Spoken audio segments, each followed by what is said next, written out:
NIC Asia presents जनता जान्न चाहन्छन् title sponsor bank पनि साथी पनि राम्रो पनि हाम्रो पनि स्पोन्सर्ड बाइ LIC नेपाल जीवन रहँदा पनि जीवन पश्चात पनि गर्वैदेखि बलियो भूगर्भ सिमेन्ट मेरो देश मेरो जगदम्बा सिमेन्ट गुणस्तरीय प्लम्बिङको भरपर्दो नाम मार्बल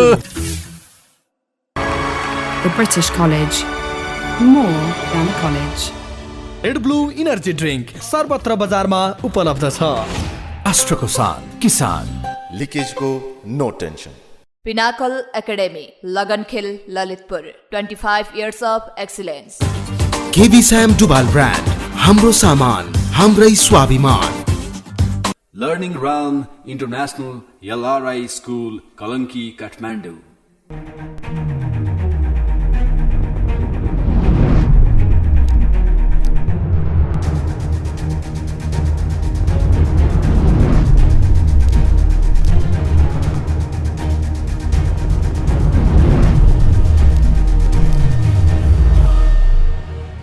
नमस्कार दर्शक, आजको जनता जान्न चाहन्छन् कार्यक्रम हामी समग्र देशको राजनीति, 5 दलीय गठबन्धन, एमालेको रणनीति, चुनावी माहौल, निर्वाचन आयोगको घोषणा र दलहरूको गतिविधि, बैठकहरू र बीपी कोइरालाको बारेमा नेपाली कांग्रेसले किन नीति छोड्यो अथवा बीपी कोइरालाले कांग्रेस किन बिर्स्यो, आज हामी यसबारे पनि चर्चा गर्न चाहन्छौँ। हामीसँग अन्य धेरै विषयवस्तु छन्। हामी खेलकुदको कुरा गर्न चाहन्छौँ र मनोरञ्जनको कुरा गर्न चाहन्छौँ र समग्र रूपमा आज हामी देशको राजनीतिको चिरफार गर्न चाहन्छौँ। 5 दलीय गठबन्धनको बैठक लगातार बसिरहेको छ तर परिणाम आउन सकेको छैन। कार्यदलले प्रतिवेदन बुझायो, आज शीर्ष नेताहरू बालटारमा बस्नुभयो तर सहमति जुटेन। भोलिसम्मको लागि बैठक स्थगित गर्नुभएको छ। अब के होला त बैठकमा? सहमति किन हुन सकेन? हलोका अड्क्यो? किन नेताहरूको बीचमा दरारहरू, धमाधम द्वन्द्व, विवाद, छत्ताछुल्लो बाहिर आउन थालेको छ? आरोप प्रत्यारोप 5 दलीय गठबन्धनका शीर्ष नेताहरूले। आज हामी यसबारेमा चर्चा गर्न चाहन्छौँ। र उपेन्द्र यादव साँच्चै गठबन्धनबाट बाहिर लागेको हो त? दिनभरि नै आज नेपाली राजनीतिमा चर्चा भयो तर उपेन्द्र यादवले भन्नुभयो म बाहिरिन्न, समस्याहरू छ, हामी 5 दलीय गठबन्धनभित्रै बसेर समाधान गर्छौँ। तर केपी शर्मा ओली र उपेन्द्र यादवको बीचमा केही समय संवाद भयो। त्यो संवादमा केपी ओलीले भन्नुभयो मिलेर जाउँ, मधेस प्रदेशमा सहकार्य गरौँ बराबरीमा। वास्तविकता के हो आज हामी विशेष खुलासा गर्न चाहन्छौँ। माधवकुमार नेपाल पनि रुष्ट हुनुहुन्छ काङ्ग्रेससँग। काङ्ग्रेसले 100 सिट मागिरहँदाखेरि माधवकुमार नेपालले भन्नुभएको छ कङ्ग्रेस कारणले गठबन्धन टुट्छ। अब कङ्ग्रेस 80 मा झर्न सक्छ। कङ्ग्रेसभित्र धेरै समस्या छ, द्वन्द्व छ, त्यहाँ विवादहरू छ। कङ्ग्रेसको आन्तरिक द्वन्द्व व्यवस्थापन गर्न पार्टी सभापति शेरबहादुर देउवालाई हम्मे परेको छ र उहाँ आज चितवनमा पुगेर देशको प्रधानमन्त्री भनिरहनु भएको छ यो गठबन्धन टुटाउने षड्यन्त्र भइरहेको छ। कसले गरेको छ षड्यन्त्र? उहाँले भन्नुभएको छ गठबन्धन कमजोर भयो भने कङ्ग्रेस कमजोर हुन्छ, त्यसैले गठबन्धनलाई बलियो बनाऊ र कङ्ग्रेसलाई जिताउँ। कङ्ग्रेसकै नेताहरू भनिरहेका छन् कङ्ग्रेस एक्लै चुनावमा जानुपर्छ। 5 दलले गठबन्धनका साथ जाँदाखेरि घाटा हुन्छ। शेखर कोइरालाको तर्क आइरहेको छ 100 सिट नपाए विद्रोह गर्ने। अनि शेरबहादुर देउवाले म्यानेज गर्न सक्नुहुन्छ, व्यवस्थापन गर्न सक्नुहुन्छ पार्टीभित्र। कङ्ग्रेसमा धेरै आकाङ्क्षीहरू छन्, देशभरि नै चुनाव लड्न चाहन्छन्। 5 वर्षमा एकपटक आउँछ चुनाव भनेको देशको लागि। जनताले नयाँ नयाँ नेता छान्न चाहन्छन्, नयाँ नयाँ अनुहार ल्याउन चाहन्छन् अनि त्यही पुरानै अनुहारलाई नेताहरूले लान्ने। हामी यसबारे पनि चर्चा गर्न चाहन्छौँ। 5 दलीय गठबन्धनले भन्दैमा जनताले मतदान गर्छन् भन्ने आधार के छ त? शेरबहादुर देउवाले, प्रचण्डले, उपेन्द्र यादवले, माधवकुमार नेपालले, चित्तबहादुर केसीले आग्रह गर्दैमा देशका जनताले उहाँहरूलाई नै जिताउनुपर्छ भन्ने आधार छ। र केपी शर्मा ओली पनि अर्को गठबन्धन बनाउँदै हुनुहुन्छ। 5 दलीय गठबन्धन टुटाएर फुटाएर अन्य सानातिना सबै दललाई मिलाएर उहाँ पनि एक्लै जाने पक्षमा हुनुहुन्न। 5 दलीय गठबन्धनसँग पनि डराइरहनु भएको छ। एक्लै चुनावमा जाँदाखेरि पार्टी पराजित हुन्छ, आफू पनि हार्ने डर केपी शर्मा ओलीलाई पनि छ। सबै दलका नेताहरू यतिखेर आफ्नै अङ्कगणितमा जोड घटाउनमा व्यस्त भएका छन् र प्रधानमन्त्री शेरबहादुर देउवाले स्पष्ट रूपमा भन्नुभएको छ 5 दलीय गठबन्धन टुट्दैन, फुट्दैन, चुनावमा तालमेल हुन्छ र कसैले यसलाई भान्न सक्दैन। प्रचण्डको पनि भनाइ छ गठबन्धन बलियो बनाउनुपर्छ तर कङ्ग्रेस लचिलो बन्नुपर्छ। कङ्ग्रेस लचिलो बन्न तयार छ। आज हामी यसबारेमा विशेष रूपमा चर्चा गर्न चाहन्छौँ। हामीसँग अन्य धेरै विषयवस्तु छन्। आज हामी जननायक बिपी कोइरालालाई सम्झन चाहन्छौँ। आज बिपी कोइरालाको जन्म जयन्ती हो। नेपाली कङ्ग्रेसले त बिपीलाई बिर्स्यो। बिपी कोइरालाको नीति काङ्ग्रेसले छोड्यो। कङ्ग्रेस र बिपीको कुरा गर्दाखेरि र बिपी कोइरालाले जन्माएको पार्टी काङ्ग्रेस धेरै पटक सत्ताको नेतृत्व गर्ने अवसर पायो। देशमा क्रान्तिको नेतृत्व गर्यो, तर विकास, समृद्धि, आर्थिक क्रान्ति र सम्पन्न नेपाल कङ्ग्रेसले बनाउन सकेन। धेरैको गुनासो छ। कङ्ग्रेस किन चुक्यो? देश बनाउन किन कङ्ग्रेसले सकेन? देशमा किन विकास हुन सकेन? जनताको चाहना अनुसार किन काम हुन सकेन? आज हामी बिपी कोइरालालाई सम्झन चाहन्छौँ। बिपी कोइराला दूरदर्शी राजनेता हुनुहुन्थ्यो। उहाँ जनताको नेता हुनुहुन्थ्यो। उहाँ जनताको लागि काम गर्नुहुन्थ्यो। उहाँको जीवनशैली, उहाँको नीति, उहाँको विचार, उहाँको चिन्तन, उहाँको सोच के नेपालका नेताले आत्मसात गरेका छन्? उहाँ कति सरल हुनुहुन्थ्यो, कति असल हुनुहुन्थ्यो। हाम्रा देशका नेताहरूले बिपी कोइरालाबाट धेरै कुरा सिक्न बाँकी छ। भाषण गरेर मात्रै हुँदैन, गफ गरेर मात्रै हुँदैन, समाजवादको कुरा गरेर मात्रै हुँदैन। समाजवादमा पुग्नको लागि के गर्नुपर्छ? तपाईँहरू सब भिजन छ। देशलाई तपाईँहरूले समृद्धिशाली सम्पन्न बनाउन सक्नुभयो, विकास गर्न सक्नुभयो। सबै नेपालीको चाहना पुरा हो सङ्घीय लोकतान्त्रिक गणतन्त्रमा। धेरै प्रश्नहरू छन् जनताका। नेताहरूले आगामी निर्वाचनमा अग्नि परीक्षाको रूपमा जनताले धेरै प्रश्नहरू सोध्नेछन् र तपाईँहरूले पनि जनताको बिचमा गएर खरो रूपमा उत्रेर जनताको लागि मैले के गरेँ 5 वर्ष भनेर इतिवृत्तान्त बताउनै पर्छ। त्यसैले आगामी निर्वाचनको बारेमा हामी सबैको ध्यान केन्द्रित भएको छ। निर्वाचन भनेको लोकतन्त्रको लागि नभई नहुने आवधि निर्वाचन अनिवार्य आवश्यकता छ। 5 वर्षमा जनताले नेता परिवर्तन गर्न सक्छन्। व्यवस्था लोकतन्त्र नै हो। त्यसैले आजको कार्यक्रममा हामी बिपी कोइरालालाई सम्झेर यो देशको परिवर्तनका सम्भागहरूलाई आग्रह गर्न चाहन्छौँ। नेता राम्रो भयो भने, नेता असल भयो भने, नेता जनमुखी भयो भने देश बन्छ। नेता दूरदर्शी भयो, नेता इमान्दार भयो र नेताले जनताको लागि मात्रै सोच्यो भने देश बनाउन गाह्रो छैन। बनाउन सकिन्छ, तर नेता साँच्चीकै नेता बन्नु पर्यो। नेता साँच्चीकै राजनेता बन्नु पर्यो र जनताप्रति उत्तरदायित्व र वफादारिता हुनु पर्यो, जवाफदेहिता हुनु पर्यो, इमान्दारिता हुनु पर्यो।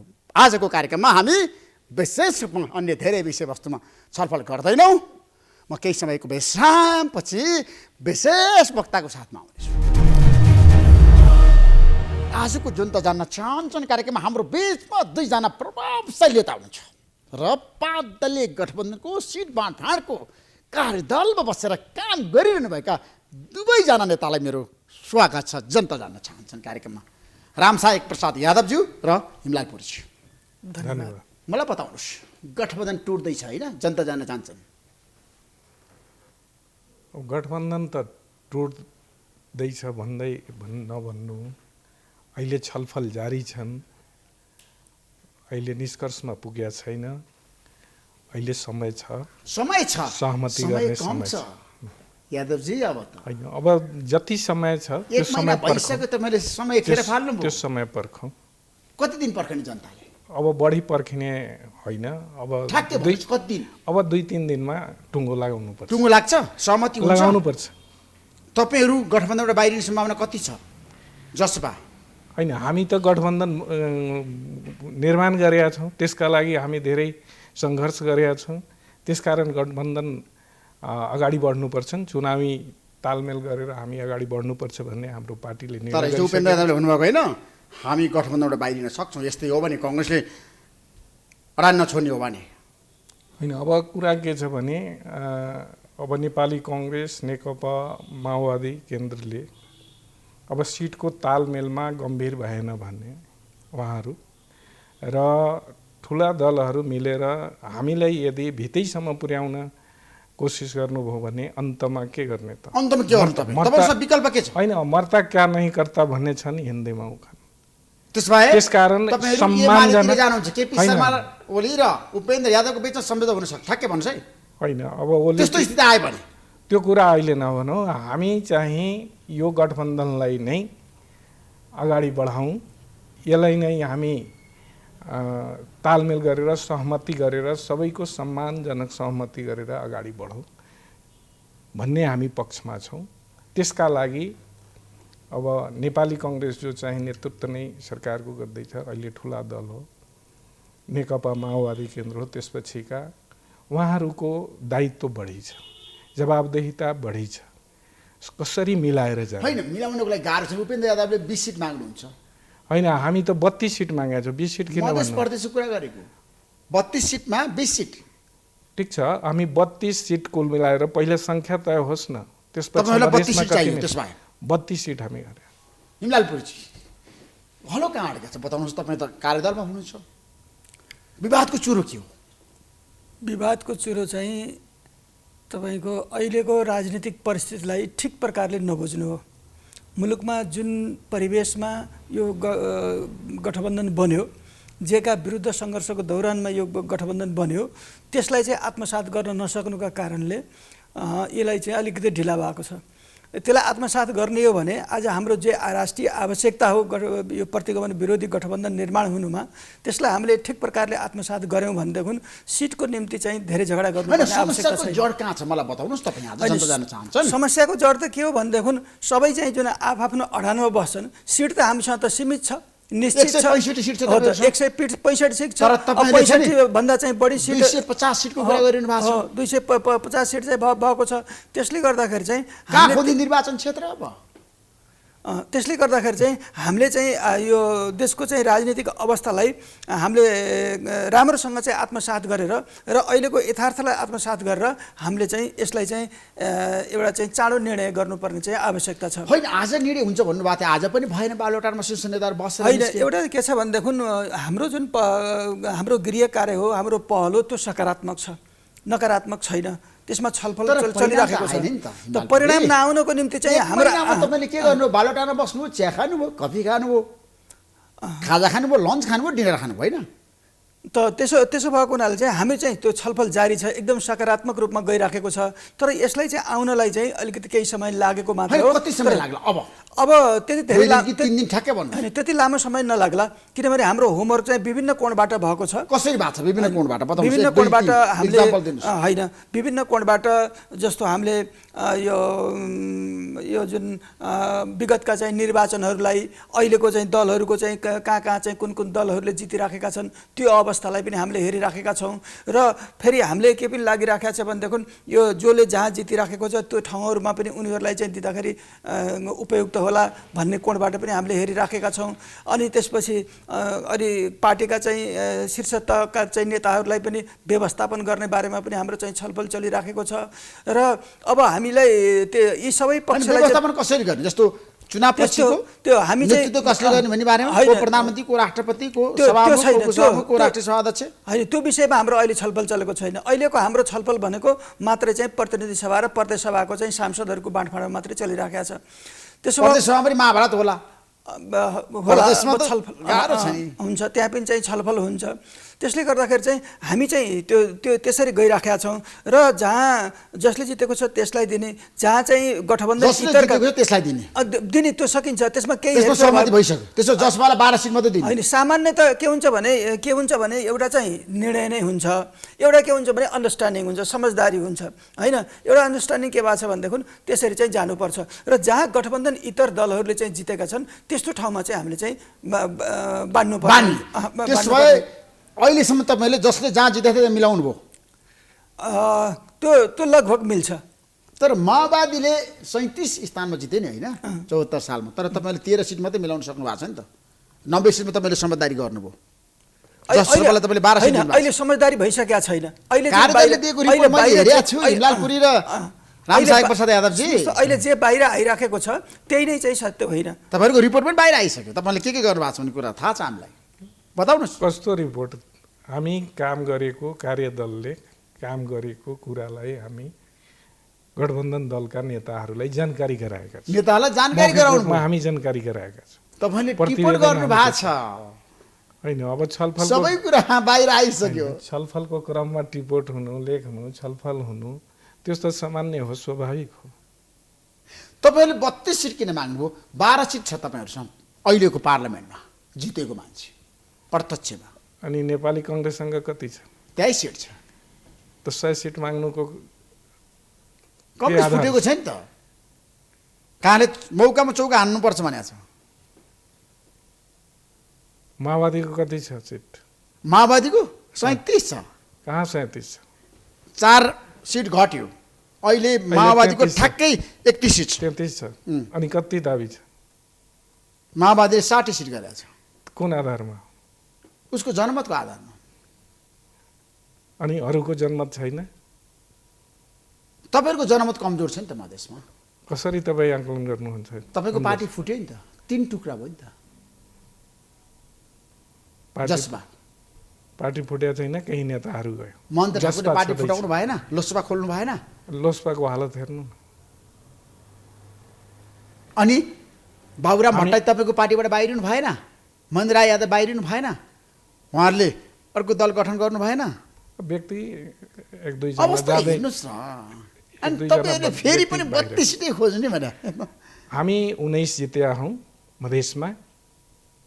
2074 को चुनावमा हामीले 19 सिट हासिल गरे। अहिले पनि 19, अहिले पनि 13, अहिले पनि 13 सांसद जसपाको नाममा छ। 13 जना सांसद जसपाको नाममा, 13 जनालाई सिट चाहियो। त्यस भए प्रत्यक्षमा 13 जना किन, हामी 32 माग गरेका छौँ। यदि 32 पाउनु भएन भने हामी सोचौँला, त्यो अहिले समय आउन दिनु। ठ्याक्कै भन्नुहोस् न। अर्को बाटो लाग्ने। त्यसो 32 पाउनु भएन भने तपाईँ अर्को बाटो लाग्नुहुन्छ। दिनुपर्छ। 32 दिनुपर्छ। के गर्ने हिमलालपुरी चाहिँ? अब तपाईँ त कार्यदलमा हुनुहुन्छ, राष्ट्रिय जनमतको नेता हुनुहुन्छ, एकदम उहाँको बटम लाइन आयो रामसाहेब प्रसाद यादवजीको 32 सिट नपाउँदाखेरि गठबन्धनबाट बाहिर अर्को बाटो लाग्ने। त्यसमा अब 32 नभनौँ, त्यसमा हामी अब सहमतिमा जाने हो भने त्यो त्यसमा सोच्न सकिन्छ। सहमति जाने कति सिटमा सोच्नु होइन? अब त्यो ठ्याक्कै भन्नुहोस् न। अङ्क गणितको कुरा गरौँ न। तपाईँ त मन्त्री भइसकेका मान्छे, पार्टीको निर्णायक नेता हो, उपेन्द्र दादाको विश्वास पात्र व्यक्ति हो। अब त्यसमा एक्कासी सहमतिको क्रममा कम्प्रोमाइज गर्दा आज तपाईँले खुलासा गर्नु 81 सिट तलमाथि हुन सक्छ। त्यसमा 30 सिटमा सहमति हुन सक्छ। हुन्छ। 30 सिट कि 20 मा? होइन, 20 मा हुँदैन। 30 सिटै चाहिन्छ। हुन्छ। 30 अब 30 सिट कसरी दिनु उहाँहरूलाई? 165 मा होइन। हामीले अहिले त्यसरी चाहिँ अहिले हामीले त्यसरी चाहिँ कसैको सिटमा चाहिँ त यति नै घट ऊ यति घट भन्ने हामीले यस प्रकारले छलफल गरेका छैनौँ। हामीले चाहिँ मात्रै के गरिरहेछौँ भन्दाखेरि हामीले विगतका निर्वाचनलाई पनि हामीले हेर्दै र अहिलेको स्थितिमा एउटा चाहिँ हाम्रो यो गठबन्धनको आवश्यकतालाई, यसको औचित्य अझै भइराखेको हुनाले यो गठबन्धनलाई टुटाउनु हुँदैन, अझ अगाडिसम्म चाहिँ यसलाई लिएर जानुपर्छ भनिरहेको स्थितिमा हामीले कसैलाई कमजोर बनाउने कामहरू गर्दैनौँ। हामीले चाहिँ कांग्रेसले 23 सिट जितेको 100 सिट मागिरहेको छ, उहाँहरूले 32 सिट माग्नु भएको छ। हामीले त्यो कसैलाई चाहिँ कुनै खास विशेषलाई त्यो गरेका छैनौँ कि हामी चाहिँ अब जसले चाहिँ केही बढी सिटहरू चाहिँ दाबी गर्नुभएको छ उहाँ तुलना रूपमा घट्नुपर्छ, तल आउनुपर्छ। राम सहायजीले पनि भन्नुभयो नि त, हामी चाहिँ छलफल गर्दै गएको क्रममा चाहिँ हामी फेरि केही तल चाहिँ झर्छौँ। त्यसो भएको हुनाले राम सहायजीले भन्नुभयो तर 2-4 सिट मात्रै तलमाथि हुनसक्छ, 32 भन्नुभयो। कङ्ग्रेसलाई कसरी मनाउनुहुन्छ? 100 सिटबाट कङ्ग्रेस 80 मा झर्छ? होइन, त्यो हाम्रो त त्यो हामी विषय चाहिँ हामीले चाहिँ छलफलकै दौरानमा त्यहाँ चाहिँ गर्छौँ। र मुख्य कुरा लाखौँ लाख जनताले हेरिरहेछन् क्या, करोडौं जनताको बिचमा तपाईँ हुनुहुन्छ। होइन, तपाईँले सही कुरा बोल्नु पर्दैन। होइन, जनताको बिचमा चाहिँ हामीले सही कुरा के गलत कुरा भनिरहेछौँ? आज मुलुकमा राजनीतिक रूपले चाहिँ प्रतिगमनका विरुद्ध एकदम सङ्घर्ष गर्नुपर्ने, त्यसलाई परास्त गर्नुपर्ने राष्ट्रिय आवश्यकता छ। त्यसको निम्ति चाहिँ गठबन्धन महत्त्वपूर्ण चाहिँ तपाईँको एउटा चाहिँ निकाय हो र यसले चाहिँ आगामी चुनावमा चाहिँ सँगै जानुपर्छ र आवश्यक पर्यो भने त्योभन्दा पछाडि पनि चाहिँ यसलाई लिएर जानुपर्छ भन्ने हाम्रो बिचमा चाहिँ सहमति छ, समझदारी छ। यस्तो भएपछि जनताको बिचमा चाहिँ हामीले प्रश्न राखेनौँ त्यो कुरा त। तपाईँको भनिरहेका छौँ, त्यसको निम्ति हामीले चाहिँ वार्ता गरिरहेछौँ, छलफल गरिरहेका छौँ। एक्लै जान सक्नुहुन्छ, तपाईँहरू हिम्मत गर्नुहुन्छ? राष्ट्रिय जनमोर्चाको त हैसियत छ होइन? हाम्रो अहिले त राष्ट्रिय आवश्यकताले सँगै गएको हो। भोलि बिहान आवश्यक पर्यो भने हामी एक्लै पनि जान जान सक्छौँ। हामी एक्लै नजाने भने तपाईँले देख्नुभएको छ राष्ट्रिय जनमोर्चा कुनै पनि इस्युहरूमा चाहिँ हामीले सम्झौता गरेका छौँ। जनताको विरुद्ध, देशको विरुद्ध हामीले कुनै सम्झौता गरेका छौँ? हामीले जस्तोसुकै इस्यु आयो भने पनि त्यसका विरुद्ध हामीले सामना गरिरहेछौँ। आज मुलुकका विरुद्ध सम्पूर्ण चाहिँ संघीयताको पक्षमा गइरहेछन्। हामी संघीयताका विरुद्ध चाहिँ एक्लै चाहिँ सङ्घर्ष गरिरहेका छौँ। मुलुकमा भ्रष्टाचार व्याप्त छ। संहिता आज जनताको जीवन पद्धति बनिसक्यो। जीवन पद्धति कसरी बन्यो देखिराख्नु भएको संहिता बिना देश चल्दैन भनेर उपेन्द्र यादवले भनिसक्नु। उहाँहरूको त्यो मान्यता हो होइन, उहाँहरूले त्यो मान्यता राख्नुहुन्छ, हामीले त्यो मान्यता राखेका छौँ। तपाईँ अहिले हेर्नुभयो भनेदेखि देख्नुहुन्छ नि विकृति विसङ्गतिहरू यावत रूपमा बढेर गइराखेका छन्। यसका विरुद्ध हामीले चाहिँ सङ्घर्ष गरिराखेका छौँ। हामीले कहीँ देश र जनताका विरुद्ध चाहिँ कहीँ हामीले चाहिँ कामहरू गरेका छौँ। अस्ति एमसिसी चाहिँ पारित भयो। एमसिसी पारित त हामी गठबन्धनमै थियौँ। हामीले बरु गठबन्धन चाहिँ छाड्यौँ, तर चाहिँ हामी चाहिँ एमसिसीको पक्षमा चाहिँ सम्झौता गरेनौँ। त्यसो भएको हुनाले हामीले कहिल्यै पनि देश र जनताका विरुद्धमा हुने कामहरूमा कहीँ सम्झौता गरेका छैनौँ। तपाईँको पार्टीले कति सिट मागेको छ त आज बताउ? होइन, हामीले त संसदमा 2 सिट मागेका छौँ, सङ्घमा 2 सिट मागेका छौँ। पहिला तपाईँले 1 सिट मागे होइन 2074 सालमा? 1 सिट मागेको होइन, 1 सिट मागेको होइन। त्यो तपाईँको चाहिँ तालमेल हुँदाखेरि चाहिँ हामीले उसमा चाहिँ बागलुङमा चाहिँ प्रदेशमा चाहिँ हामीले त्यहाँ ल्यायौँ र त्यहाँ सङ्घको चाहिँ छोडिएको। तपाईँहरू फेरि पनि उठाउने भनिरहेको बागलुङबाट। अहिले हामीले चाहिँ 2 सिटमा दुर्गा पौडेललाई उठाउने हो। प्युठानबाट दुर्गा पौडेल, बागलुङबाट चित्रबहादुर त्यसमा सहमति भइसक्यो? लगभग सहमति जस्तो छ। कङ्ग्रेसले तपाईँलाई साथ दियो त्यसमा? दिन्छ। के गर्नुहुन्छ तपाईँ? राष्ट्रिय जनमोर्चालाई साथ दिनुहुन्छ होला नि 2 सिटमा त? होइन, हाम्रो तर्फबाट सहमति छ, विमति छैन। अब तपाईँको पार्टी आज जुन अवस्थामा छ मधेसमा चिरै भएको जसपालाई बचाउन उपेन्द्र यादवले सक्नु भएको छैन। ठुलो सङ्कट हुन्छ, त्यो कुरा मान्नुहुन्छ नि तपाईँ? होइन, हाम्रो पार्टी अब पहिलेको भन्दा यो चुनावमा या विगतको चुनावदेखि अहिलेसम्म पार्टीको जनाधार, पार्टीको मत, पपुलर मत बढेको छ। बढेको छ। हामी पहिला 3.5%मा थियो, अहिले 6% भएको छ। तर जनमत घट्यो भन्छन् मान्छे मधेसमा। कसरी भन्नुहुन्छ? तथ्याङ्क छन्, धेरै नेताहरू तथ्याङ्क पल्टाउनु। सिट सङ्ख्या पनि बढेका छन्। त्यसमा एक्लै चुनावमा जान तपाईँहरू किन डराउनु भयो त? हामी डराएकै छैनौँ। हामी एक्लै चुनाव लड्दै आएका, एक्लै चुनाव लड्न तयार। किन तपाईँहरू कङ्ग्रेसको पछि लाग्नु भएको छ त? होइन, यो त गठबन्धन हो। गठबन्धनले सहमति गर्यो, प्रतिगमनका विरुद्धमा गठबन्धन निर्माण भयो। त्यसका लागि हाम्रो पार्टीले सर्वप्रथम पहिलो भूमिका निर्वाह गरेको छ। त्यसमा हामी सङ्घर्षमा आयो भएन, कुरा मिलेन भने हाम्रो भूमिकाको कारणले गर्दा गठबन्धन। ठ्याक्कै मलाई बताउनुहोस्, कुरोको चुरो आज तपाईँले खुलासा गर्नुहोस्। यदि काङ्ग्रेससँग अथवा 5 दलीय गठबन्धन तपाईँहरूको कुरा मिलेन, लास्ट मार, अन्तिम मार, त्यतिखेर तपाईँहरू एक्लै चुनावमा जाने कि एमालेसँग सहकारी गर्ने, तालमेल गर्ने? होइन, यो गठबन्धन जुन आधारमा निर्माण भएको छन् त्यो गठबन्धन जेका लागि निर्माण भएको हो, त्यो ठुला दलहरू जुन गठबन्धनका ठुला दलहरू आफूले भन्दा नेपाली कङ्ग्रेस र नेकपा माओवादीले यो गठबन्धन जेका लागि निर्माण भएको हो, त्यो लक्ष्य र उद्देश्य प्राप्तिका लागि यो गठबन्धनलाई मिलाएर लानुको विकल्प छैन। गठबन्धनलाई मिलाएर लानुको विकल्प छैन। तर चाहिँ अब नेपाली कङ्ग्रेस र नेकपा माओवादी मिलेर हामीलाई यदि भित्तैसम्म पुर्याउन प्रयास गरियो भने त्यो बेलामा हामी सोच्न बाध्य हुन्छौँ। त्यसकारण उहाँहरूको विकल्प के छ? यदि तपाईँलाई भित्ता पुर्याउने काम भयो, विकल्प थुप्रै छन्। के छ? हामी आफै एक्लै अगाडि बढ्न सक्छौँ। एक्लै चुनावमा जान सक्नुहुन्छ? सक्छौँ। एमालेसँग सहकारी नगरी होइन, बाटो अब त्यो बेला त्यो बाटो अब रोज्ने नि के विकल्प हुन्छन् त्यो त गर्ने नि। तपाईँहरूसँग विकल्प छ? होइन, विकल्प त राजनीतिमा त यो गठबन्धन टुट्दैन। दुवैजनाले छातीमा हात राखेर भन्न सक्नुहुन्छ? हाम्रो कारणले गठबन्धन टुट्दैन। कसको कारणले टुट्छ त? होइन, अब गठबन्धन अब ठुला दलहरूकै कारणले त्यस्तो यदि प्रचण्ड र शेरबहादुरको कारणले टुट्न सक्छ। अब टुट्नु हुँदैन, तर टुट्यो भने उहाँहरूकै कारणले। तर शेरबहादुरले भन्नुभएको छ गठबन्धन टुटाउने खेल भइरहेछ, षड्यन्त्र भइरहेछ। तपाईँलाई थाहा छ त कुरा? अहिले त्यस्तो टुटाउन षड्यन्त्र भइराखेको छ भनेर अब भित्र त हामीले त्यस्तो देखिराखेका छौँ। तर आज उहाँले खुलमखुला बोल्नुभयो त प्रधानमन्त्री चितवनमा। उहाँले त्यो कहाँ देख्नुभयो? त्यस्तो ऊ चाहिँ भएको छैन र यसलाई त अगाडि लानुपर्ने आवश्यकता छ। एमालेसँग मिल्न सक्ने सम्भावना कति छ ठ्याक्कै तपाईँको पार्टी? हामी त मधेस प्रदेशमा त्यो कुरा हामी सोचेकै छैनौँ अहिलेसम्म। राजनीतिमा असम्भव छैन नि, याद छ? यो गठबन्धनलाई नै अगाडि बढाउनु पर्छन् भन्ने पार्टीले हाम्रो निर्णय पनि गरेका छन् र यो गठबन्धन निर्माण गर्नेमा जनता समाजवादी पार्टीको ठुलो योगदान छन्। हामी नै सुरुवात गरेका हौँ। त्यसकारण जेका लागि यो गठबन्धन भएको छ, यो प्रतिगमनका विरुद्धमा जे गठबन्धन निर्माण भएको छन्, त्यो गठबन्धनलाई अगाडि बढाउनुको विकल्प छैन। तर कुनै कारणले कथम कदाचित यदि यसलाई तालमेल मिलाएर सबैको सम्मानजनक यदि सिट बाँडफाँड भएन भने त्यो बेला त तपाईँहरूलाई 16 सिट दियो भने सम्झौता हुनसक्छ। 16 ठ्याक्कै कोट अनकोट। कुन आधारमा 16? होइन, एउटा मापदण्ड बनाएर 16। त्यो मापदण्ड बनाऊ न, त्यो मापदण्ड बनाऊ, जसको जति सिट आउँछ त्यो ल्याऊ। होइन, 16 मा तपाईँहरू सम्झौता गर्न तयार हुने कि नहुने मध्य प्रदेशको कुरा गरेको मैले। त्यो अवस्थामा अब सोच्न सकिन्छ। होइन, ठ्याक्कै भन्नु 16 मा।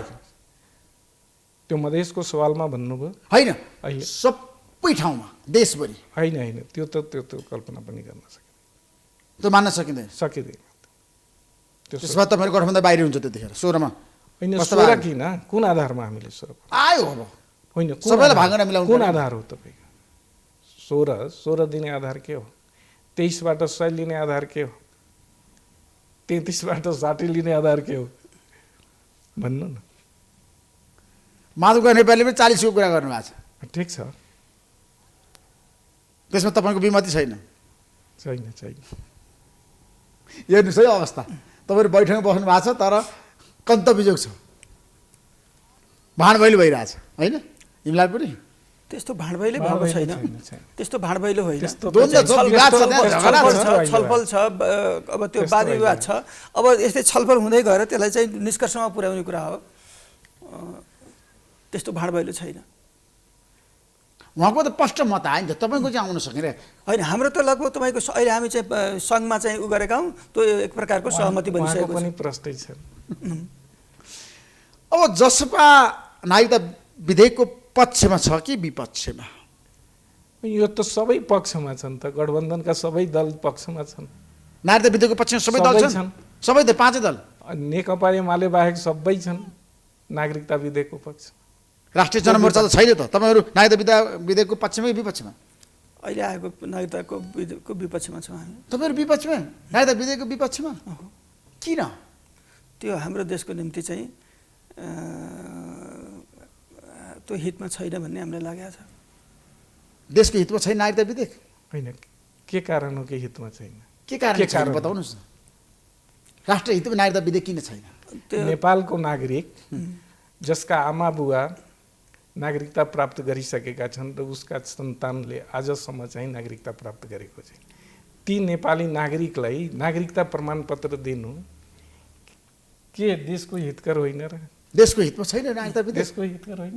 नेपालीले नेपालको नागरिकता पाउनु पर्छ। नेपालको नागरिक यही देशमा नागरिकता विहीन, राज्य विहीनको अवस्थामा छन्, न राज्यको सेवा सुविधाबाट त्यो चाहिँ लाभान्वित छन्, त्यो त्यसबाट वञ्चित भइरहेका छन्, न पढ्न पाइरहेछन्, न विदेशमा रोजगारीका लागि पासपोर्ट बनाउन पाइरहेछन्, न चाहिँ आफ्नो घर खर्च ऋण या छोराछोरीको बिहे गर्नका लागि पढाइ लेखाइ खर्चका लागि त्यो ब्याङ्कबाट या साहुबाट ऋण पनि लिन सकिरहेछन् नागरिकताको अभावमा। यहाँसम्म कि परीक्षा पनि दिन पाइरहेछ, इन्ट्रान्सहरू, मेडिकलका इन्ट्रान्स लगायतका, त्यो नागरिकताको कारणले गर्दा उनीहरू पाइरहेछ। यो विधेयक राष्ट्रपतिले लालमोहर लगाइसकेपछि एउटा हातले सिन्दुर अर्को हातले नागरिकता पाउने भयो नि त? तपाईँले कहाँ देख्नुभयो? एक हातले सिन्दुर र अर्को हातले नागरिकता प्राप्त गर्ने कहाँ छ कानुन? कानुनमा छ कि छैन हिमलालपुरीजी? होइन, तपाईँ भन्नु न कहाँ छ त्यो? त्यसका प्रक्रिया छ। तपाईँ राष्ट्रिय जनमोर्चालाई कुनै पनि नेपाली नागरिकले विदेशी महिलासँग बिहे गर्दा विदेशी जुन महिला छन् तीले आफ्ना देशको नागरिकता त्याग गरेको त्यो प्रक्रिया चलाएपछि अनि मात्रै त्यो चाहिँ निवेदन दिएपछि त्यसका निसाब पेश गरेपछि त्यो प्रक्रिया अगाडि बढ्छन् अनि मात्रै नागरिकता प्राप्त गर्ने। एक हातमा सिन्दुर र एक हातमा नागरिकता प्रदान गर्नु यो जनतालाई कस्तो किसिमको सन्देश दिन खोज्यो? यो मुलुकमा कसरी कस्तो किसिमको वैवाहिक अङ्गीकृतको कुरा आएको छ नि त हाम्रो देशमा? त्यसको लागि चाहिँ 5 वर्ष 7 वर्ष राख्नुपर्छ अरे क्या, तत्कालै दिनुहुन्न अरे। 5 वर्ष 7 वर्ष किन? के कारण छ? योभन्दा अगाडि किन त्यो जुन प्रक्रिया हो त्यो प्रक्रिया अनुसार अहिलेसम्म नागरिकता वैवाहिक अङ्गीकृत नागरिकता दिँदै आएको छ, त्यसमा के फरक पर्यो र?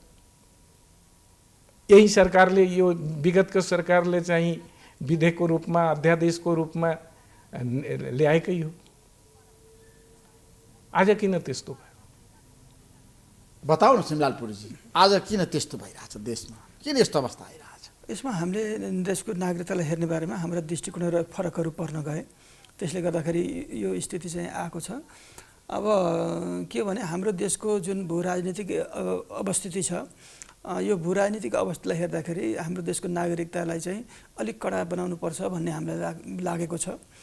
र जो विधेयकमा जुन आएको चाहिँ प्रावधान हो, कहीँ पनि कसैले पनि चाहिँ त्यसरी निशर्त रूपमा विवाह गरिहाले पनि निशर्त रूपमा चाहिँ त्यसरी चाहिँ नागरिकता चाहिँ दिँदैनन्।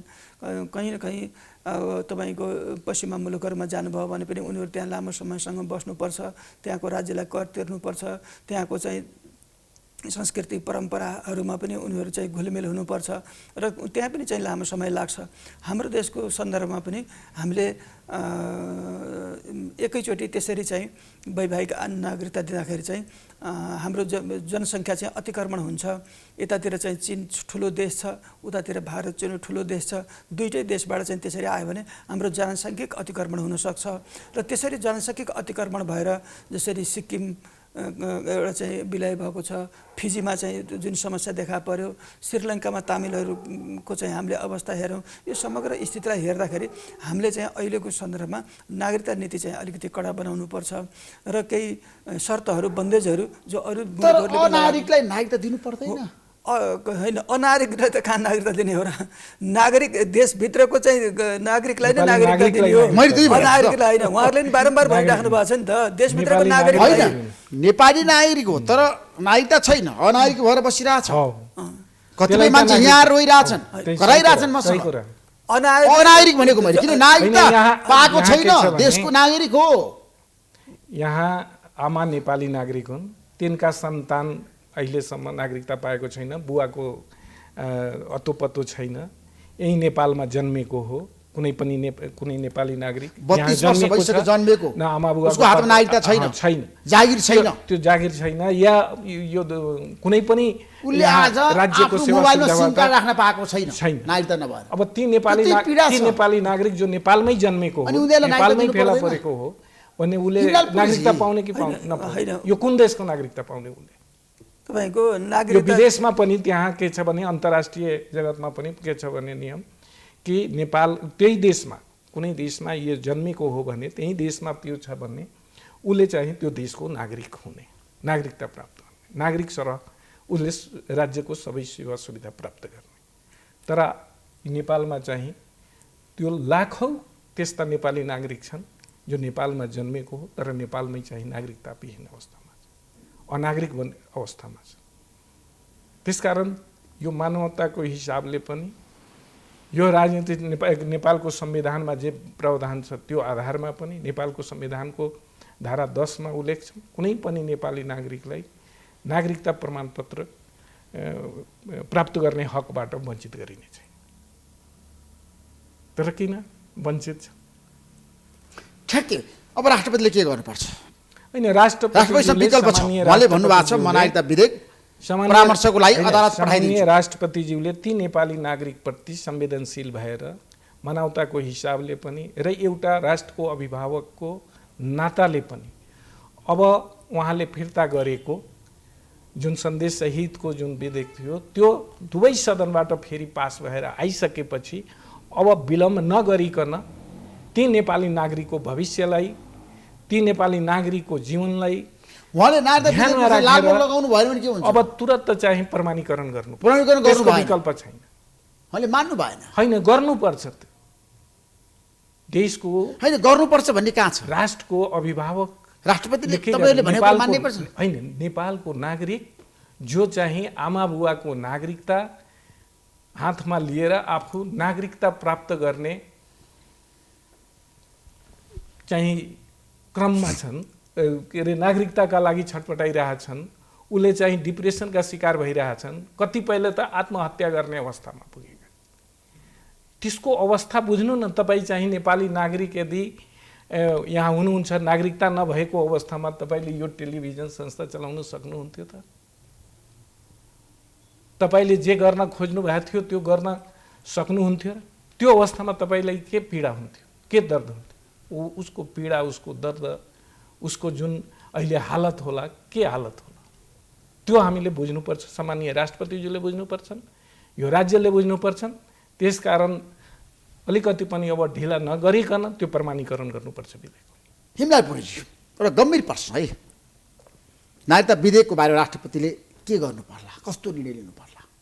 होइन, पहिला कुरा त अहिले तपाईँ भन्दै हुनुहुन्थ्यो कि यो नागरिकताको दिने बारेमा जो चाहिँ नेपालको नागरिक हुन् उनलाई चाहिँ नागरिकताबाट वञ्चित गर्न हुँदैन। वञ्चित भइरहेछ, वञ्चित भइरहेछ, वञ्चित भइरहेछ। 4.5 लाख नेपाली नागरिकता उनीहरूलाई नागरिकता दिनुपर्छ। 8-9 लाख छ। होइन, जसले नागरिकताको प्रमाणपत्र पाएका छैनन्, बाबु नागरिकता प्राप्त गरिसकेका छन् जन्मसिद्धको आधारमा, त्यसका सन्तानले आजसम्म, त्यसका दिदीले दाइले पाइसकेका छन्, तर उमेर नपुगेको कारणले त्यो बेलामा हुन सकेन र अहिले चाहिँ पाउने अवस्थामा छ। होइन, यो समस्या के भएको भने यो राम शाहजीले चाहिँ जुन भन्नुभयो नागरिकता नभएपछि चाहिँ राज्यले प्रदान गर्ने जुन अरू सुविधा हुन् त्यो सुविधाहरू नपाउने कुरा नै समस्या पैदा भएको। त्यो त उनीहरूलाई अरू आधारहरूबाट पनि हामीले चाहिँ राज्यका चाहिँ तपाईँको टेलिफोन, बिजुली, अरू जुन सुविधाहरू दिनुपर्ने त्यो अरू आधारहरू बनाउनु पर्थ्यो। नागरिकतालाई नै हामीले त्यस्तो आधार बनाउनाले त्यो समस्या पैदा भएको। र प्रथम कुरो त के भने नेपालीहरूले नागरिकता प्राप्त गर्न त कहीँ कुनैले छेकेकै छैन, नेपालीहरूले प्राप्त गर्छन्। होइन, त्यसमा पनि नेपालीले नागरिकता पाइरहेछन्, नेपाली नागरिकता पाइरहेछन्। के नेपाली होइन र जो जसका आमा बुवा नेपाली नागरिकता प्राप्त गरिसकेका छन् र उसका सन्तानले आजसम्म नागरिकता विहीन अवस्थामा छन्, उसले नागरिकता प्राप्त गरेका छैन, के त्यो नेपाली नागरिक होइन र? होइन, यो नागरिकताको विवाद कहाँनिर हो भनेदेखि जो अङ्गीकृत नागरिकहरू हुन्, होइन, अङ्गीकृत नागरिकहरूले चाहिँ त त्यो अङ्गीकृत नै नागरिकता लिनु पर्यो।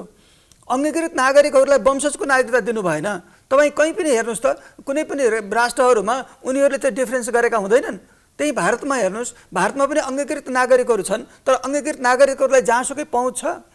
होइन, हामी कहाँ त के भयो भने अङ्गीकृत नागरिकलाई पनि वंशजको नागरिकता दिएर राज्यका चाहिँ सबै तहमा पहुँच पुर्याउने जुन ऊ भएको छ, खेल भइराखेका छ, त्यो हो समस्याको विषय। नेपाली जनताले नागरिकता पाउनुहुन्न भन्ने समस्या होइन।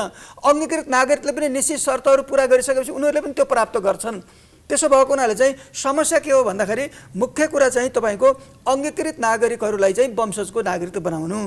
नम्बर 2, तपाईँको अब अङ्गीकृत नागरिक बन्नको निम्ति पनि निशर्त किसिमले चाहिँ नागरिकता दिनु, यो चाहिँ समस्याको कुरा हो। नेपाली नागरिकतालाई नागरिकता प्रमाणपत्र नदिने भन्ने त कुनै दलको छैन र कानुनमा पनि त्यो व्यवस्था छैन। यहाँले जे भन्नुभयो अङ्गीकृत नागरिकलाई वंशजको नागरिकता दिने भन्ने कुरा नै समस्या हो, त्यो कुरै होइन। त्यो हामीले कुरै गरेका छैन, संविधानले त्यो कुरै गरेका छैन। संविधानले के भनेको छ भने तपाईँहरूको माग होइन, जन्मसिद्ध होइन, अङ्गीकृत नागरिकताले वंशज नागरिकता दिने, अङ्गीकृत नागरिकता छैन, उसको नागरिकता खोजेका छन् नि त अहिले, होइन? उसको सन्तानलाई नेपाली वंशजको नाताले नेपाली नागरिकता प्रमाणपत्र दिनुपर्छ भन्ने संविधानमा छ। जन्मको आधारमा त्यो जो चाहिँ आमा बुवा जो छन्, नेपाली नागरिकको आमा बुवा जो जन्मको आधारमा नागरिकता प्राप्त गरेको छन्, जन्मसिद्ध नागरिकका सन्तानलाई वंशजको नागरिकता प्राप्त गर्नु के अरे प्रदान गर्नुपर्छन् भन्ने संविधानमा उल्लेख छ धारा 11 मा। त्यो कुरा यो विधेयकमा छ। अङ्गीकृतको के अरे अङ्गीकृतको सन्तान या जन्मसिद्धको सन्तानलाई वंशजको आधारमा नागरिकता दिने, वंशजको नागरिकता दिने भन्ने संविधानमै प्रावधान छ। संविधान नमान्ने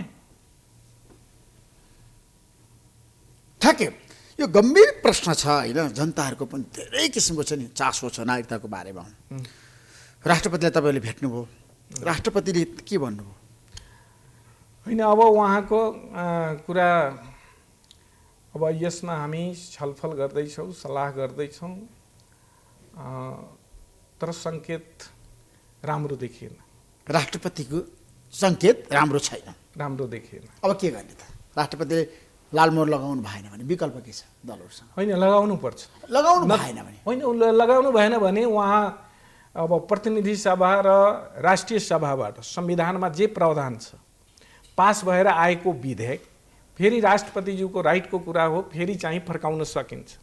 फर्काएपछि फेरि दुवै सदनबाट फेरि पास भएर आइसकेपछि त्यो गर्ने छ भन्ने कुरा छन् नि संविधानमा। त्यसपछि त उहाँको दायित्व हो, अब गर्नुपर्छ। त्यो नैतिकताले पनि दिँदैन नगर्नु। तपाईले भनेको कुरा मान्नु भएन, राष्ट्रपतिले दलहरुले भनेको कुरा मान्नु भएन, सदनले मान्नु भएन। गर्नु भएन भने उहाँले राजीनामा दिनुपर्छ। राष्ट्रपतिले राजीनामा दिनुपर्छ। राजीनामा आज प्रचण्डले भन्नुभयो, के गर्नु ठ्याक्कै भन्नुस्? राजीनामा दिनुपर्छ राष्ट्रपतिले। होइन, राजीनामा दिने हैन, दायित्व पुरा गर्नु निकासहरु खोज्नुपर्छ। निकासको अर्को निकास के हो त? अब उहाँले भन्नुभयो विकल्प छैन, कि त लालमोहर कि त राजीनामा। के निकास हुन सक्छ? के हुन सक्छ? अध्यादेशको कुरा गर्नुहुन्छ। अध्यादेशको यसअघि नै सर्वोच्च अदालतले चाहिँ त्यसलाई अमान्य गरिदियो, त्यसले रोकिदियो। त्यसकारण ती नेपाली नागरिकलाई के अनागरिक बनाइराख्ने? बताउनुस् त। त्यो नागरिक बनाउने दायित्व कसको हो? यो राज्यको दायित्व हो कि होइन? सरकारको दायित्व हो कि होइन? सामान्य राष्ट्रपतिजीको दायित्व हो कि? संवैधानिक प्रावधान जे छ त्यो आधारमा दुई-दुईचोटि प्रतिनिधि सभा र राष्ट्रिय सभाबाट पास भएर आइसकेपछि, समितिमा पनि छलफल भएर पास भएर आइसकेपछि ती विधेयकलाई प्रमाणीकरण नगर्नु यो देशको लागि, नागरिकको लागि दुर्भाग्यपूर्ण कुरा हो। निमलालजी, र यो देशप्रति र नागरिकप्रति जिम्मेवार छैन भन्ने कुरा स्पष्ट हुन्छ। त्यसकारण त्यो अवस्थामा राजीनामा बाहेक उहाँको नैतिक आधार अब केही हो र? पार्टीको दृष्टिकोण के हो नागरिकता विधेयकको? ठ्याक्कै राष्ट्रपतिले के गर्दा ठिक हुन्छ? नागरिकता विधेयकको बारेमा त हाम्रो पार्टीको दृष्टिकोण यो नागरिकता विधेयक बेठिक छ भनेर हामीले यसको चाहिँ विरोध गर्दै आएका छौँ। र अहिले पनि मैले भनिहालेँ, राष्ट्रपतिले अब के गर्नुपर्छ? होइन, राष्ट्रपतिले जुन देशको पक्षमा छैन, हितको पक्षमा छैन, त्यस्ता कुराहरूलाई त विचार गर्नुपर्छ नि। राष्ट्रपतिले त्यसो भए लालमोहर लगाउनुहुन्न, त्यसलाई स्वीकृत नगर्दै राम्रो हुन्छ।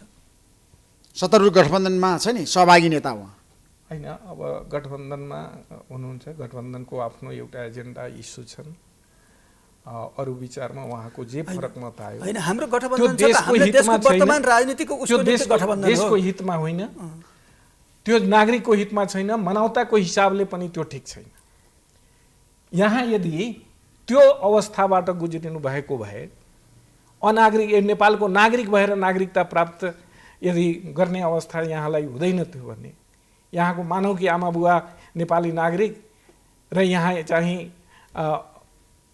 के अरे अनागरिक बनेर यहाँको दाइ चाहिँ नागरिकता प्राप्त गरेको, दिदी पनि नागरिकता प्राप्त गरेर यहाँ चाहिँ त्यो बेला उमेर नपुगेर अहिले उमेर पुग्यो अनि नागरिकता यदि पाएन भने के हुन्थ्यो होला? त्यो पीडा बुझ्नुहोस् न, त्यो ठाउँमा आफू ठान्नुहोस् न के हुन्छ पीडा। त्यो पीडा बुझिदिनु पर्छ। होइन, त्यो नेपाली नागरिक हो कि होइन त्यो भनिदिनुपर्छ। हामीले जो नेपाली नागरिकका सन्तान अहिले चाहिँ नागरिकता प्राप्त गर्न सकेका छैन, जो चाहिँ 16 वर्ष उमेर पुरा गरेर अहिले 25, 30, 35 वर्ष भएको, तपाईँको हामीले पहिले भन्यौँ नेपाली नागरिकले चाहिँ नागरिकताको प्रमाणपत्र पाउनुपर्छ। जो नेपाली नागरिक होइनन् उनले पाउनु हुँदैन। र जहाँ अब जो अङ्गीकृत नागरिकका सन्तानहरूले पाएनन् भन्ने चाहिँ कुराहरू छन्। के हुनुपर्छ भने हामीले कुनै एउटा भावनात्मक रूपमा आएर हामी भाव विह्वल भएर निर्णय गर्ने कुरा होइन। हामीले चाहिँ राष्ट्रिय हितलाई चाहिँ एउटा चाहिँ सर्वोपरि ध्यानमा चाहिँ राखेर हामीले विचार गर्नुपर्छ। आज नागरिकताको सवालका कारणले कैयौँ राष्ट्रिय नीतिहरूमा ठिक प्रकारले हाम्रा नीतिहरू नअपनाउँदा कैयौँ चाहिँ तपाईँको राष्ट्रहरू चाहिँ एउटा चाहिँ विघटन भएको, उनीहरू चाहिँ एकदम तपाईँको मुलुकमा चाहिँ भ्रष्टाचार भएको, विकास निर्माणहरू हुन नसकेको, हामीले राष्ट्रिय आफ्ना ठिक प्रकारले राष्ट्रिय नीतिहरू निर्माण नगर्नाले यो समस्या पैदा भएका छन्।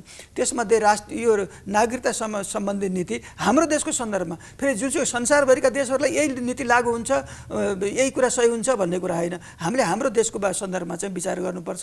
कुनै एउटा व्यक्ति विशेष वा केही समुदायको मुठीभर उसलाई हेरेर हामीले चाहिँ बढी भावनामा आएर जाँदाखेरि चाहिँ हाम्रो राष्ट्रियतालाई सङ्कटमा पर्न सक्छ।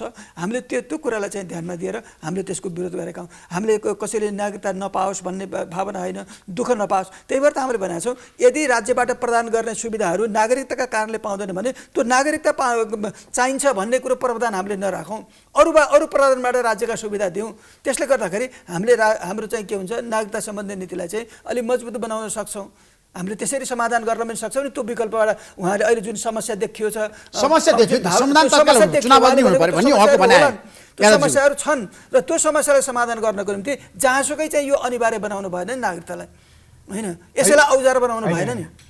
नेपालको नागरिकलाई नागरिकता प्रमाणपत्र दिने नीति यो देशको अहितमा हो र यो देशलाई घातक गर्ने हो? उसको आमा बुबा नेपाली नागरिक छ, उसले जन्माएको सन्तान नेपालमै छ, नेपालकै सारा नियम कानुनलाई मानिरहेको छ। हेर्नु भएको छ बस केमा केन्द्रित छ, युनाइटेड पारित भयो भने मधेस प्रदेशमा छ नि, तपाईँहरूको जनसङ्ख्या अल्पमतमा पर्छ अरे, अनि भारतीय जनताको त्यहाँ हाबी हुन्छ अरे।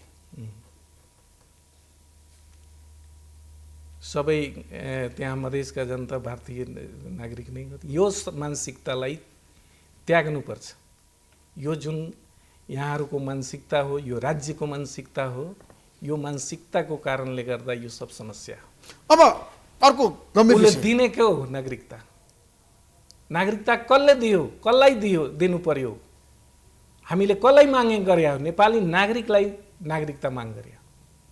विदेशी नागरिकलाई हामी नागरिकता माग गरे होइन, नागरिकता बनाऊ भने होइन। त्यो विदेशी नेपाली विदेशीलाई नागरिकता दिने हो भने दिएको छ भने कसले दिएको? छानबिन होस्, दिनेलाई कारवाही होस्, जसको छ विदेशी त्यसलाई पनि कारवाही होस्। कसले भनेको छ विदेशीलाई नागरिकता दिनु? रामसागर प्रसाद यादवजी सुन्नुहोस् है, संहिता देशको लागि चाहिन्छ भनेर तपाईँहरू भनिरहनु भएको छ। संहिता अनिवार्य आवश्यक छ भनेर तपाईँहरू भनिरहनु भएको छ। त्यसका लागि त ठुलै होइन, संहिताको लागि तपाईँले आन्दोलन गर्नुभयो, तर हिमलालपुरीले भन्नुभयो संहिता खारेज हुनुपर्छ। एकछिन कुरा गरौँ। जति पनि सङ्घीय मुलुक छन् जहाँ एकात्मक शासनबाट सङ्घीय शासन प्रणालीमा मुलुक गएछ या सङ्घात्मक शासन प्रणालीमा गयो, त्यहाँको जनताको विकास, देशको विकास, तरक्की हेर्नुहोस्। नेपालमा चाहिँ 250 वर्षदेखि एकात्मक र केन्द्रीकृत शासन प्रणालीमा के भएर यहाँ विविधता हो, यहाँ जातीय विविधता हो, भाषिक विविधता हो, हैन? संहिता अभिशाप भयो, संहिता महँगो भयो, सेतो हात्ती कति पाल्ने ती समुदायहरू, सातवटै प्रदेशमा कतिवटा मुख्यमन्त्री छन्, जो राज्य 5 वर्षमा कतिवटा मुख्यमन्त्री भए, कतिवटा मन्त्री भए, राज्यबाट वञ्चित भए। हरेक अवस्था देश टाट राजनीतिक क्षेत्रमा, आर्थिक क्षेत्रमा, हरेक क्षेत्रमा उसले प्रतिनिधित्वको सवालमा पनि। त्यसकारण यो यसका लागि त जति चाहिँ यो हामी प्रदेशको संरचना गरेका छौँ, जो चाहिँ राज्य पुनर्संरचना आयोगले, जो संविधान विज्ञले, जो संघीयता लागू गर्ने जुन विज्ञहरू छन्, ती विज्ञले जे सुझाव दिया थिए, राज्य शक्तिको बाँडफाँड तथा त्यो राज्य पुनर्संरचना तथा राज्य शक्तिको बाँडफाँड समिति जुन थियो र उच्च स्तरीय सुझाव आयोग थियो, त्यो आधारमा 10+1 जुन संरचना थियो, त्यो आधारमा जानुपर्छ। यो 7 प्रदेश होइन, त्यो 10+1 को आधारमा चाहिँ 7 प्रदेश धेरै भइसक्यो। ठेक्नै गाह्रो हो। के ठेक्न गाह्रो? कति पाल्ने तपाईँहरूलाई जनताले? यो जनताले पालिरहेछन् त जनताले कसले पाल्ने? जनताले त देशलाई पालिरहेछ।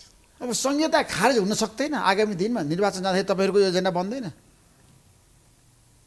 राष्ट्रिय जनमोर्चाले भने जस्तो क्या, खारेज गर्नु संहिता, देशको लागि बरौलुट भयो। अब संहिताले के गर्यो? एकात्मक शासन प्रणालीले यो मुलुकलाई, जनतालाई के गरेर अहिलेसम्म के दियो? संहिता चाहिन्छ भन्नु उहाँले, तपाईँहरू संहिता खारेजको कुरा गरिरहनु भएको छ। अब कसरी हुन्छ समस्या के हो? सहमति आज नेपाली नागरिकले सङ्घीय संरचना अहिलेको जुन भएको छ, अहिले चाहिँ प्रदेशको संरचना भएको छ, जे अधिकार प्राप्त हुनुपर्ने हो, जे अधिकार सम्पन्न हुनुपर्ने हो प्रदेश, त्यो अहिलेसम्म भएको छैन। त्यो नाम मात्रको संहिता अहिलेसम्म भएछ। तैपनि नेपाली जनताले जे चाहिँ सेवा सुविधा, जे चाहिँ अधिकार प्राप्त गरिरहेछन्, यो आफ्नै प्रदेशमा आफ्ना अधिकारहरू, आफ्ना कानुनहरू निर्माण गरेर जे चाहिँ उपभोग गरिरहेछन्, त्यो पहिला थियो र आज जति यो संविधानमा उल्लेख छन्, संवैधानिक अधिकार जति छ प्रदेशलाई, त्यो त अहिलेसम्म कार्यान्वयन भएन। त्यहाँ त कर्मचारी छैन प्रदेशको, सङ्घीय संरचना छ तर आफ्ना कर्मचारी छैन, आफ्नो कर्मचारी छैन, पुलिस प्रशासन छैन। कुन देश हो जहाँ सङ्घीय संरचना छ उसको प्रादेशिक त्यहाँ कर्मचारी आफ्नो छैन, उसको प्रहरी प्रशासन छैन, तर यहाँ किन? त्यसकारण यहाँ त एकात्मक शासन लाद्ने प्रयास भइरहेछ।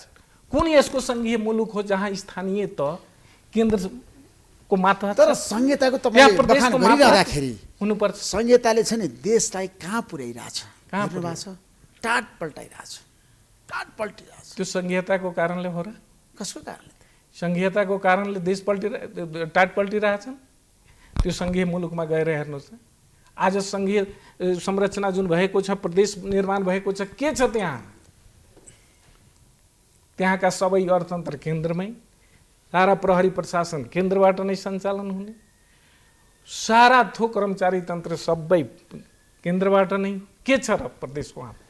अब तपाईँको पार्टीले छ नि यो संहिताको बारेमा किन स्पष्ट दृष्टिकोण बाहिर ल्याउन सकेन? हाम्रो किन तपाईँहरू दुविधा हुनुहुन्छ? तपाईँहरू 5 दलले गठबन्धन हुनुहुन्छ, तपाईँहरू संहिताको विरोध गर्नुहुन्छ, संहिता खारेज गर्न सक्नुहुन्न, प्रदेश सरकारमा तपाईँहरूको सहभागिता हुन्छ, प्रदेशमा तपाईँहरूको मान्छे चुनाव लड्छन्, प्रदेशमा तपाईँहरू भाग लिनुहुन्छ निर्वाचनमा। म बताउँछु यो बारेमा। सबभन्दा पहिलो कुरो के हो भनेदेखि यो एकात्मकता लाई के बुझ्यो भन्दाखेरि यसलाई चाहिँ केन्द्रीकृत रूपमा बुझ्यो कि एकात्मकताको चाहिँ हाम्रो समस्या के हो भन्दा केन्द्रीकृत चाहिँ समस्या हो। त्यसलाई हामीले डिसेन्ट्रलाइज गरौँ, त्यसलाई हामीले विकेन्द्रीकृत गरौँ, त्यसलाई हामीले प्रजातान्त्रिकरण गरौँ भनेदेखि चाहिँ तपाईँको समस्या समाधान हुन्छ। यहाँ त के भयो त भन्दाखेरि तपाईँको एकात्मकताको नाउँमा त्यो विकेन्द्रित गर्नुभन्दा यता संघीयता ल्याउने कुरातर्फ चाहिँ सोचियो। संघीयता ल्याउने भनेको त जहाँ भिन्दा भिन्दै राष्ट्रहरू राष्ट्रहरू हुन्छन्, ती राष्ट्रहरूको तपाईँले वास्तवमा भन्नुहुन्छ भनेदेखि संघीयता ल्याउनको नि त हाम्रो संविधानको त प्रस्तावनामा के भनेको छ भन्नुहोस् त?